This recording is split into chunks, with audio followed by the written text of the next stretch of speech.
정리하도록 합시다.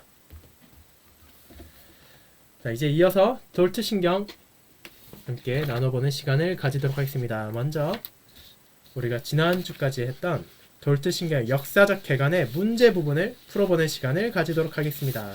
돌트 신경 역사적 개관의 문제 21번까지 있죠. 21번까지 문제를 먼저 가볍게 돌아본 후 첫째 교류의 1항을 살펴보는 시간을 가지겠습니다. 우리가 이 돌트 신경 해설을 나누는 동안 제일 뒤쪽에 보면 질문들이 있습니다. 이번 역사적 개관에서는 그냥 질문만 있고 제1항부터는 종종 더 깊은 숙고를 위하여라는 제목을 가진 질문들이 있습니다. 그 차이가 무엇이냐면 일반적으로 그냥 질문이라 써져 있는 문제들은 앞에 있는 내용들에서 답을 그대로 찾을 수 있습니다.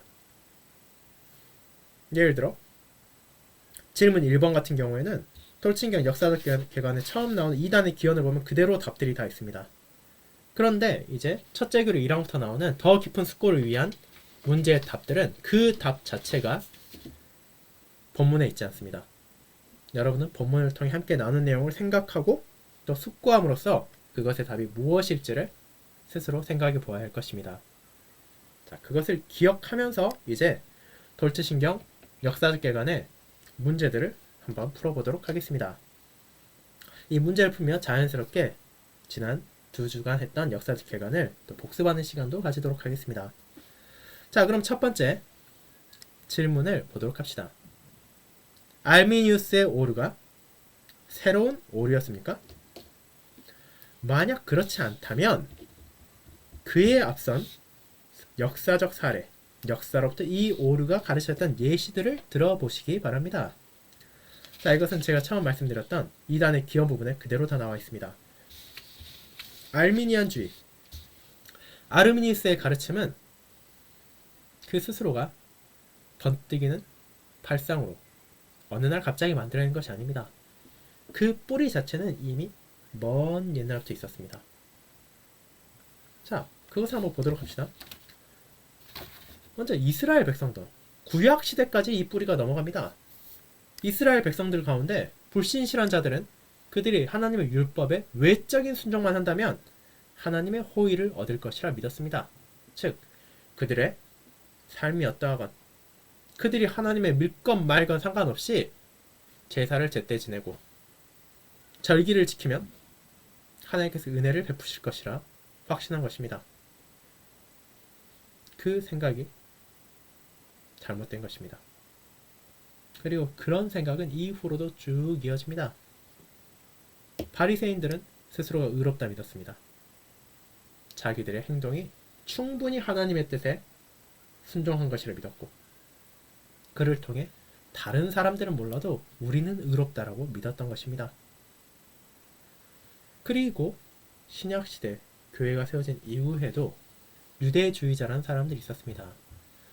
유대교에서 기독교로 개종한 사람들, 모든 사람들이 아니라 그 가운데 일부 사람들은 아무리 그리스도를 믿는다 하더라도 아무리 이제 신약시대가 되었다 하더라도 여전히 할례를 받고 율법의 요구들을 지켜야 된다고 믿었습니다. 즉 율법의 행동을 통해서 여전히 하나님 앞에 의로움을 얻어야 될 필요가 있다 생각한 것입니다. 자, 거기서 끝이 아닙니다. 이제 5세기 초에 유명한 사람이 나옵니다. 펠라기오스가 등장합니다. 그는 사람이 원죄로부터 죄책이나 부패를 물려받았다는 것을 부인한 것입니다. 사람들이 여전히 선한 일, 악한 일을 스스로 결정할 수 있다고 생각한 것입니다. 즉, 악한 일을 멀리하고 선한 쪽으로 나아가면 그 사람은 하나님 앞에 온전한 순종을 보일 수 있고 그 결과 영원한 생명을 획득할 수 있다고 믿은 것입니다. 그와 같은 생각이 잘못된 것을 어거스틴이 반박했지만 그럼에도 불구하고 여전히 펠라기우스 주장은 완전히 제거된 것이 아니라 교회 안에 스며들어서 반펠라기우스주의, 즉 절반 정도는 펠라기우스주의라는 이런 오류로 교회에 스며들었습니다. 결국 사람이 하나님과 협업해야 구원 얻을 수 있다는 생각이 뿌리내린 것입니다. 그리고 그것은 종교개혁 이후에도 등장합니다. 그것이 바로 우리가 살펴본 아르미니우스주의 오류였습니다. 그렇게 이것은 새로운 오류가 아니라 과거부터 있었던 잘못된 생각, 이단적인 오류가 새로운 옷을 입었을 뿐, 새로운 방식, 새로운 표현을 가지고 약간의 변형만 일어나서 나타난 것이라고 볼 수 있습니다. 자, 그렇다면 이제 2번 문제를 넘어가 보도록 합시다. 아르미니우스가 태어났을 무렵 어떤 역사적인 사건들이 일어났습니까? 그는 1560년에 태어났습니다. 자, 1560년 주변에 어떤 일이 일어났습니까? 루터가 1546년에 죽었습니다. 칼빈은 1564년에 죽었습니다. 즉, 아직 칼빈이 생존해 있었을 때, 종교개혁의 불꽃이 온 유럽을 휩쓸고 있을 때, 찬란히 빛나고 있을 때 그가 태어났습니다. 자, 그렇다면 알미니우스가 일으킨 논쟁이 일어나기까지 네덜란드에서 개혁 교리를 받아들이지 않은 주목할 만한 인물의 이름을 한번 살펴보도록 합시다. 그리고 그들 모두가 개혁교회 바깥에 있었는지를 보도록 합시다. 자, 이것은 네덜란드 당시의 신학적인 조류에 대한 것입니다. 즉, 어떤 사람들입니까? 여기서 우리는 카스파르 쿠렐, 헤르먼 허버트, 코넬리스 위게르트 등을 거론할 수 있습니다. 이 사람들은 개혁교회 안에 속해 있는 신학자들입니다. 그럼에도 불구하고 개혁신앙의 근본적인 교리를 반대하고 있었다는 것입니다. 자, 여러분 여기 의문을 가질 수 있습니다. 아니, 이 사람들이 로마교에 있었으면 모를까? 개혁교회 안에 속해 있는 사람들인데 어떻게 이 개혁교리를 반대하는 것이지? 라고 생각할 수 있지만, 왜냐하면 그 당시에 혼란이 있었음을 우리는 기억해야 된다는 것입니다. 종교개혁이 일어나고 많은 사람들이 로마교의 잘못된 점을 깨닫고 개혁교회로 왔습니다. 그런데 거기에는 여러 가지 생각을 가진 사람도 있었습니다. 로마교의 교리 그 자체에도 문제가 있다는 것을 인식하고 개혁교회로 온 사람이 있는 반면, 로마교의 부패에 실망해서 우린 더 이상 저기 못 있는다 하고 개혁교회 측으로 넘어왔지만 여전히 교리에 있어서는 로마교를 그대로 따르는 사람도 있었다는 것입니다. 그런 사람들이 적지 않았습니다. 그렇게 이후에 알미니우스의 가르침이 네덜란드 개혁교회 안에 쉽게 퍼져나가는 원인이 된 것입니다. 자, 그렇다면 이제 봅시다.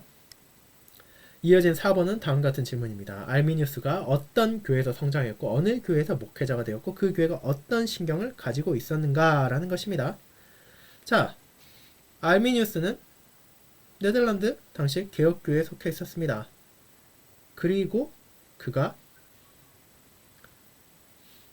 제네바에 가서 신학을 배우고 돌아온 후에 이제 그는 암스테르담 개혁교회의 목사로 임직되었습니다.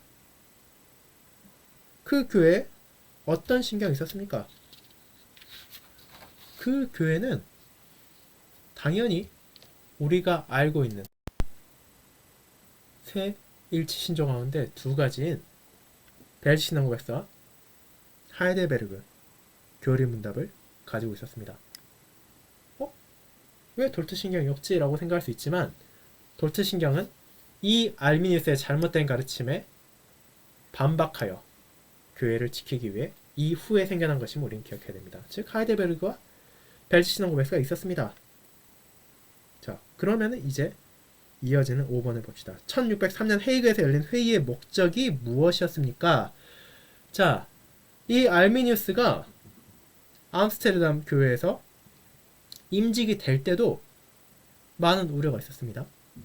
왜냐하면 그가 목사가 된 후에 점점점 무언가 이상한 것을 드러냈기 때문입니다. 그렇게 그가 신학교의 교수가 된다고 할 때 회의가 열렸습니다. 암스테르담 교회에서는 이것은 문제가 있다. 이 알미니우스라는 목회자는 무언가 잘못된 것을 가르치고 있다라고 선언한 것입니다. 그렇게 그것을 분명하게 밝히지 않는다면 교수가 되어서는 안 된다. 왜냐하면 신학교의 교수가 된다면 후대에 많은 목회자들에게도 영향을 줄 수 있을 것이기 때문입니다. 그렇게 그 점을 분명하게 하기 위해 헤이그에서 회의가 열렸습니다. 자, 그럼 이제 6번으로 넘어갑시다. 레이덴 대학교의 책임자들은 아르미니우스가 교회 안에서 교리적인 의심을 받고 있다는 것을 알고 있었습니다. 그런데 왜 그를 임명하고자 했습니까? 자, 그것은 고마루스에 반대하는 위치로 알미니우스를 임직해서 균형을 잡기 위해서였습니다. 이 대학의 책임자들은 고마루스가 너무 광적인 위치에 있다 생각했습니다. 그렇게 고마루스랑 반대한 사람을 교수로 앉혀서 좀 균형을 맞춰서 자기들이 학교를 통제하기 쉽게 하기 위해서 정치적인 목적으로 아르미니우스를 레이덴 대학교의 교수로 임명한 것입니다. 그 결과 어떻게 됩니까? 7번을 봅시다. 어떻게 아르미니우스는 대학의 책임자들이나 교회의 권증을 받고 레이덴 대학에서 그의 오류를 가르칠 수 있었습니까? 자, 그 이유가 무엇입니까? 교리에 있어서 목회자는 당회의 감독을 받습니다. 그런데 당시 신학 교수는 누구의 감독도 받지 않았습니다.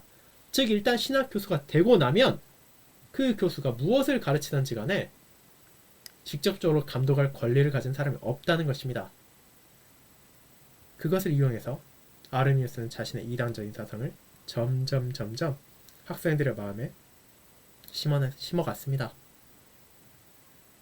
그렇게 돼서 이제 9번 문제가 이어집니다. 그 전에 8번 문제 봅시다. 레이덴 대학에서 그럼에도 불구하고 그런 아르미니우스의 잘못된 가르침을 반대하는 사람이 있었습니다. 고마루스는 단호하게 그것은 잘못된 것이다. 우리는 믿음을 견고하게 붙잡아야 된다. 저 아르미니우스의 잘못된 사상을 받아들여서는 안 된다고 말했습니다. 자, 그 결과 대학이 분열된 것입니다. 이것은 단순히 대학이 분열된 것으로 끝나는 게 아닙니다. 미래 목회자들도 분열됐다는 것입니다. 일부는 아르미니우스의 생각이 맞다 생각하고 일부는 고마루스가 전한 믿음이 맞다 생각했습니다. 그렇게 이 분열은 대학교 안에서의 분열이 아니라 이후에 교회의 분열로까지 이어지는 것입니다. 그것이 9번입니다. 네덜란드 개혁교회는 어떻게 아르미니우스 가르침을 어느 정도까지 받아들이게 되었습니까? 라는 것입니다. 자, 네덜란드 개혁교회가 우리는 생각보다 쉽게 아르미니우스의 가르침을 받아들이게 되었다는 것을 알게 됩니다. 그리고 그것이 생각보다 빠른 영향을 주기도 했고 그 이유는 바로 아르미니우스의 가르침을 받았던 학생들이 교회에서 임직받음으로 전해집니다. 그들이 목회자가 되었고 자기가 배운 것을 즉 아르미니우스의 가르침을 교회에서 선포했습니다. 당연히 그에 대해서 거부하는 사람도 있었지만 그것이 그럴듯하다고 솔깃해하는 사람들도 있었습니다. 그렇게 이제 그와 같은 대학의 분열이 이제 교회의 분열로까지 연결되는 것을 우리는 보게 됩니다. 그리고 이제 이후엔 어떻게 됩니까? 이제 그와 같은 분열이 있었을 때 이제 아르미니우스는 1609년에 죽었습니다. 그런데 1610년 그의 가르침을 따르는 사람 가운데 야곱 위텐버가르트는 아르미니우스주의자들의 동의하는 40명의 목회자들을 소집해서 항론을 적었습니다. 즉 우리 교리적 위치가 맞다. 우리는 틀린 것이 아니다 라고 문서를 작성한 후 우리 벨기신앙 고백서 바꾸는 거 원하지 않는다. 다만 거기에서 문제가 되는 부분을 수정하자라고 주장한 것입니다. 그리고 이것을 홀란드주에 제출함으로써 정부가 이것을 받아들이고 그들의 가르침을 공식적으로 허용해 줄 것을 요구한 것입니다. 1611년에 이제 홀란드 주에서는 그 주 안에서 지역회를 열었습니다. 항론파와 반항론파, 즉 항론파를 거부하는 개혁교회 주장들이 제출되었습니다. 그런데 거기에서 홀란드 쪽의 지역회는 어떤 것도 통과하지 못했습니다. 즉 서로가 서로를 납득시키지 못한 것입니다. 그러자 이제 12번 문제에 나온 1614년에 관용법이 통과되었습니다. 이 관용법은 말 그대로 그러면은 서로 관용하라는 것입니다. 서로 인정하고 인내하라는 것입니다. 즉 상대를 거부한 어떤 설교도 금지된다는 것입니다. 설교 중에 알미니우스주의가 잘못되었다고 말할 수 없다는 것입니다. 그러자 어떤 일이 일어납니까? 개혁주의 교수들, 목회자들, 장로들에게 치명적인 결과로 다가옵니다. 그들은 교수직에서 해임되고 목사직에서 해임되고 당회가 해산되었습니다. 그것이 정부의 적극적인 행동으로 나타난 것입니다. 왜냐하면 그 당시 교회는 국가교회였고 국가가 그것을 다스릴 권리를 가지고 있었기 때문입니다. 그러나 이제 마우리스 공, 당시 네덜란드의 마우리스 공은 그것을 처음엔 관역이 원하지 않았지만 이후에 마침내 개혁신앙을 지키겠다는 맹세에 따라 행동하고 개혁신앙이 점점점 자리를 잃고 설교 자리를 빼앗기고 있을 때 그의 궁전에서 예배 초소를 사용할 수 있도록 하고 홀란드 주에도 그들에게 예배 초소를 마련해 줄 것을 요구했습니다. 그런데 이제 홀란드 주는 그것을 거부했습니다.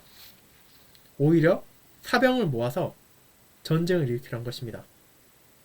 그 가운데 요한 반 오르덴바르넬펠트는 그 민병대를 이끌던 말 그대로 반역자들의 장군으로서 있었고 그는 마우리스 공에 훈련된 군대에 패배한 후 대역죄를 선고받고 처형당했습니다. 자, 물론 여기서 13번은 그것이 정당한 것인가 묻지만 그것은 당연히 정당한 것입니다. 그가 처형당한 이유는 반역죄를 저질렀기 때문입니다. 그렇게 거기에 대해선 우리가 부당하다 말할 수 없습니다. 그와 같이 알미니안 논쟁을 둘러싼 역사에서 마우리스 공은 개혁신앙을 지키는 데 큰 역할을 했습니다. 그리고 이제 결국 그의 영향으로 돌트 총회가 열립니다. 이 돌트 총회에는 전 네덜란드의 목회자들이 대표들을 보내고 또한 정부의 위원회에서도 18명의 사람들이 소집되었으며 5명의 신학교수들 그리고 외국 교회에서도 대표들을 보낸 국제적인 총회였습니다. 이 알미니우스는 이미 죽었으나 그를 따른 이들이 여전히 남아있었기에 이제 이 돌트 총회에서 교회의 반응을 결정한 것입니다. 이 총회 언제까지 열렸습니까? 라는 것을 우리는 보게 되는데 1619년 5월 29일에 폐회했고 그 가운데 180여나 되는 모임들이 있었다는 것을 보게 됩니다. 자, 그러면은 이제 네덜란드 개혁교회들이 왜 그런 알미니우스의 오류에 쉽게 영향을 받았는지를 생각해 봅시다. 첫 번째, 우리가 앞서 말한 것처럼 상당수의 로마서의 신부들이 개혁신앙으로 회심할 때 도덕적 부패 때문에 회심한 것이지 정말로 그들이 가지고 있던 교리에 문제가 있다고는 생각하지 않았기 때문입니다. 그렇게 그들이 기존에 가지고 있던 믿음과 더 유사한 알미니안의 오류에 쉽게 빠져들었습니다. 그리고 동시에 학론파들은 교회가 정부에 의해 다스려져야 된다고 믿었기 때문에 아까 말했던 홀란드주를 비롯한 여러 정치인들은 그것을 기뻐했습니다. 왜냐하면 교회를 그들이 다스릴 수 있다는 것은 결코 손해될 것이 없었기 때문입니다. 그렇게 네덜란드 개혁교회들은 그처럼 빠르게 알미니안주의 오류에 영향을 받았고 그 결과 심각한 문제를 맞이했었습니다. 자, 이제 19번 동의서명 양식서란 무엇입니까? 입니다. 이제 이것은 돌스총회에서 기록된 또 다른 선한 결과들 중 하나입니다. 이 동의서명 양식서란 이제 알미니우스 같은 잘못된 일이 방지되도록 목사, 장로, 집사들이 임직할 때 자신들이 세일치 신조를 포함한 하나님의 말씀의 교리 안에 있다는 것을 고백하고 그것들을 가르치며 그에 반대되는 것을 거부하고 혹시라도 다른 생각이 들어간다면 당회와 광의의 심판을 받을 것을 약속하는 서명을 한다는 것입니다. 그리고 이 돌트 총회에서는 돌트 교회 질서, 오늘날에도 수정에서 사용되는 이 돌트 교회 질서가 작성되었습니다. 이는 교회의 직분자들만이 하나님께서 주신 권위를 교회의 회원들에게 행사할 수 있다는 것을 선언한다는 것입니다. 즉 권징. 이와 같은 교회 안의 일은 정부가 하는 것이 아니라 교회가 행해야 된다는 것을 드러내는 것입니다. 그리고 이 돌트총회는 국가 공인 성경, 즉 네덜란드어로 성경을 번역해서 이제 그 이후의 개혁교회들도 번역의 중요성을 깨닫고 바르게 번역된 성경 안에서 믿음을 지킬 수 있도록 많은 도움을 주었습니다. 자, 그것이 돌트신경의 역사적 개관에 대한 문제였습니다. 또 이를 통해 전체 내용을 우리는 함께 살펴보았습니다. 이제 돌트신경 첫째 교례 제1항을 살펴보는 시간을 가지도록 하겠습니다. 돌트신경 첫째 교례 제1항은 하나님 앞에서 정죄받아야 할 전 인류입니다. 돌트신경 첫째 교례 제1항을 낭독하겠습니다. 모든 사람이 아담 안에서 범죄하였고 저주 아래 놓여있으며 영원한 죽음에 처해지는 것이 마땅하기 때문에 혹 전 인류를 죄 가운데와 저주 아래에 버려두시며 그 죄 때문에 그들을 정죄하시는 것이 그분의 뜻이라 할지라도 하나님께서는 아무에게도 불의를 행하신 것이 아닙니다. 사도들의 말씀은 이러합니다. 온 세상으로 하나님의 심판 아래 있게 하려 함이니라. 모든 사람이 죄를 범하였음에 하나님의 영광에 이르지 못하더니 죄의 싹은 사망이니라. 자, 이와 같은 첫째 교리의 제1항에 대해 어떻게 설명하는지를 한번 보도록 합시다. 만약 거대한 배가 6명의 승객과 함께 물에 잠기고 있는 작은 보트협을 지나갈 때 그 배 선장이 6명을 충분히 건질 수 있음에도 불구하고 2명의 승객만을 태우고 나머지 4명이 물에 빠지도록 독단적으로 결정을 내린다면 그것은 불공정하며 잔혹한 행동이라 생각되지 않습니까? 그런데 만약 2명의 승객만이 구조 요청을 받아들이고 나머지가 고집을 피우며 그런 구조를 거절한다면 이는 그들의 결정이고 그 결과 물에 빠져 죽는다 하더라도 그것은 그들의 잘못입니다. 하지만 만약 그 대형선의 선장이 6명을 향해 어떤 구조의 요청이나 손길도 내밀지 않는다면 그것은 불의해 보일 것입니다. 그렇다면 하나님께서는 타락한 인류를 구하러 오셨을 때 임의로 전 인류 가운데 오직 소수의 사람들만을 구하는 것을 결정하시고 남은 대다수의 인류를 비참과 정죄 아래 그대로 두셨는데 그것이 불공평한 것이 아닙니까?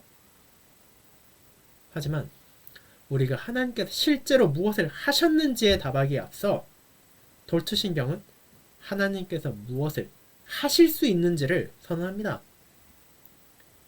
그분께서는 공의롭게 정죄받은 모든 인류를 영원히 심판할 수 있으십니다.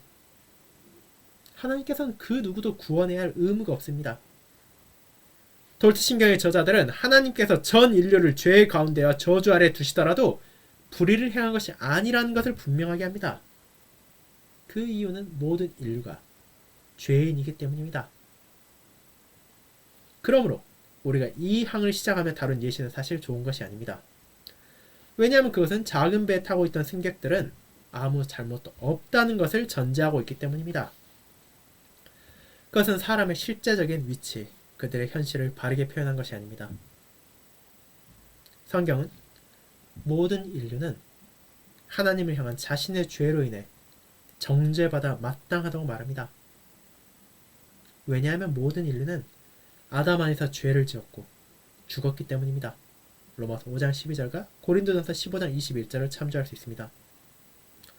우리가 선택과 유기의 교리에 나아가기 전에 성경에서 나오는 가장 근본적인 교리 가운데 하나인 언약의 책임자가 누구인지에 대해 이해하고 인식할 필요가 있습니다. 왜냐하면 선택과 유기는 전 인류의 대표자 혹은 머리의 위치를 가진 아담과 예수 그리스도, 이 두 사람의 행동에 뿌리를 두고 있기 때문입니다. 아담은 옛 인류의 머리였으나 그리스도께서는 아버지께서 그리스도 안에서 택하시고 아버지께서 그리스도에게 주신 새 인류의 머리십니다. 하나님께서는 각각의 사람을 개인적으로 대하는 대신 아담을 전 인류를 대표해서 행하도록 결정하셨습니다. 한 사람의 순종, 한 사람의 불순종은 그가 법적으로 대표하는 모든 사람들의 행동으로 여겨지거나 전가될 것입니다. 우리는 그와 같은 법적인 대표자의 신뢰를 타국을 향해 전쟁을 선포할 권리를 가지고 있는 왕이나 대통령에서 발견할 수 있습니다. 그 사람이 그의 나라를 대표합니다. 그가 전쟁을 선포한다면 그의 나라가 실제로 전쟁에 들어갈 것임을 의미합니다. 그와 같은 방식으로 하나님께서는 아담을 전 인류의 대표자로, 법적인 대표자로 임명하셨습니다. 그가 죄에 빠져들었을 때 그가 대표하는 모든 이들은 그 안에서 함께 행동한 것입니다. 우리는 이런 생각에 대한 알미니안주의자들이 어떻게 반대한지를 이미 다루었습니다. 왜냐하면 그들은 법적인 대표자 혹은 머리에 대한 개념을 거부한다는 것을 이미 역사적 객관에서 보았기 때문입니다. 그들은 하나님께서 모든 사람을 그들을 대표하는 한 사람을 통해 상대하신다는 것을 거부합니다. 알미니안주의자들이 총회에 제출한 의견서에서 우리는 하나님께서는 모든 인류를 한 명의 아담 안에서 결백한 상태로 창조하지 않으셨습니다 라는 주장을 읽게 됩니다. 그들은 하나님께서 아담을 창조하실 때 그 안에서 모든 사람들을 의롭다 보지 않으셨다는 것을 주장합니다. 사람의 결백함 혹은 의로움은 아담에 매여 있는 것이 아니라 각각의 사람에게 달려있다는 것입니다. 그들은 모든 사람들이 아담 안에서 대표된다는 것을 거부했습니다. 비록 알미니안 주의자들도 한 사람의 행동, 즉 아담의 행동이 다른 사람들에게 영향을 준다는 것을 인정하지만 그의 행동이 다른 사람들을 정죄받도록 만든다는 것은 거부했습니다. 그들은 모든 사람들이 아담의 죄를 통해 악을 향해 기울었다는 것은 유지하지만 모든 사람들이 아담의 죄를 통해 유죄가 되고 정죄받아야 한다는 것은 거부했습니다. 그 누구도 아담이 행한 일에 의해 정죄받진 않고 오직 자신이 행한 것에 따른 결과를 받아들일 뿐이라는 것입니다. 그와 같은 알미니안 주의자들의 주장은 성경의 가르침과 반대됩니다. 바울은 말합니다. 그런즉 한 범죄로 말미암아 많은 사람이 정죄에 이른 것 같이 한 사람이 순종하지 아니함으로 많은 사람이 죄인 된 것 같이 라고 말입니다. 로마서 5장 18절 19절입니다. 알미니안 주의자들이 말하는 것처럼 많은 사람이 단순히 죄악으로 기울어진 성향에 의해 그들의 행동으로 죄인이 된 것이 아닙니다. 그들은 아담이라는 이름을 가진 한 사람의 행동으로 말미암아 죄인이 되었습니다. 왜냐하면 아담이 법적인 머리로서 모든 사람들을 대표하기에 아담의 죄가 모든 사람을 죄인으로 만든 것입니다. 저는 여기서 그들의 작은 보트가 가라앉는 위기에 처한 6사람의 예시로 돌아보고자 합니다. 우리는 이 예시가 그 사람들을 무고한 사람으로 묘사하기에 좋지 않은 것이라 말했습니다. 우리가 인용한 성경에 따르면 그 누구도 무죄이지 않습니다. 아담아에서 모든 사람은 죄를 지었고 정죄받아 마땅합니다. 그렇게 우리는 다른 묘사를 찾아야 합니다. 우리는 여전히 몇몇 주에서는 사형제도가 남아있는 미국의 예시를 들어볼 수 있을 것입니다. 사형수 수감 건물에 6 사형수가 있었습니다. 그들은 1급 살인죄를 저지름으로 인해 유죄 판결을 받았습니다. 그들 모두 사형 선고까지 받았습니다. 이 상황에서 그 주의 주지사는 그들을 용서하고 사형 선고로부터 풀어줄 권리가 있습니다. 하지만 그는 그렇게 할 어떤 의무도 없습니다. 그 죄인들이 사형에 합당한 죄를 저질렀기에 만약 주지사가 그 사람들에게 사형이 집행되도록 그대로 둔다고 하더라도 어떤 불의를 저지른 것도 아닙니다. 그와 동일한 방식으로 모든 사람은 아담 안에서 죄를 지었고 영원한 죽음을 받아 마땅합니다. 하나님께서 만약 전 인류를 죄 가운데와 저주 아래에 버려두시고 그 죄 때문에 그들을 정죄하신다 하더라도 아무에게도 불의를 행하신 것이 아닙니다. 하나님께서는 심지어 단 한 사람조차 구해야 할 의무가 없으십니다. 이것이 우리가 앞으로 살펴볼 선택과 유기에 관한 모든 논의의 근본적인 개념입니다. 우리는 앞으로의 진리에 대해 나눌 때 하나님께서 하고자 하시는 자를 긍휼히 여기시고 하고자 하시는 자를 완악하게 하시니라는 로마서 9장 18절의 진리를 가장 중요하게 회개합니다. 자, 이것이 돌츠 신경을 통해 알미니안들의 잘못된 가르침에 반박하여 우리가 하나님의 선택과 유교에 대해 무엇을 믿고 무엇이 진리인지를 고백하는 내용의 가장 기초적인 근본이 바로 이것입니다. 바로 하나님께서는 모든 사람을 정죄할 권리가 있으시며 그들 중 누구도 용서하지 않는다 하더라도 어떤 불의도 저지른 것이 아니라는 점입니다. 물론 이 1항만 보았을 때 여러분의 의문이 갈 수도 있고 여러가지 이해가 되기 어려운 점도 있을 것입니다. 그러나 이 부분은 우리가 앞으로 이 내용을 점점 알아갈 때 하나하나 해소될 것입니다. 그러니 또 다음 시간을 기대하며 오늘 모임을 마치도록 하겠습니다. 역사적 개관과 마찬가지로 제1항 마지막에 있는 질문 10가지는 다음 주 수요 모임 때 함께 나누어 보도록 하겠습니다. 그럼 오늘 모임을 기도드리고 함께 마치겠습니다. 다 함께 주님께서 가르쳐 주신 기도를 드리도록 하겠습니다. 하늘에 계신 우리 아버지여, 이름이 거룩히 여김을 받으시오며 나라가 임하옵시며 뜻이 하늘에서 이룬 것 같이 땅에서도 이루어지이다. 오늘날 우리에게 일용할 양식을 주옵시고 우리가 우리에게 죄 지은 자를 사하여 준 것 같이 우리 죄를 사하여 주옵시고 우리를 시험에 들게 하지 마옵시고 다만 악에서 구하옵소서. 대개 나라와 권세와 영광이 아버지께 영원히 있사옵나이다. 아멘. 자, 오늘 수요 모임에 함께 해주셔서 감사드립니다. 또 오는 주일 함께 예배를 드리는 날까지 주님 안에서 강건하시고 또 시험과 유혹을 잘 인내하고 이겨낼 수 있기를 소망합니다. 그럼 또 주일에 예배를 통해 함께 뵙도록 하겠습니다. 오늘 모임에 참여해주셔서 감사합니다.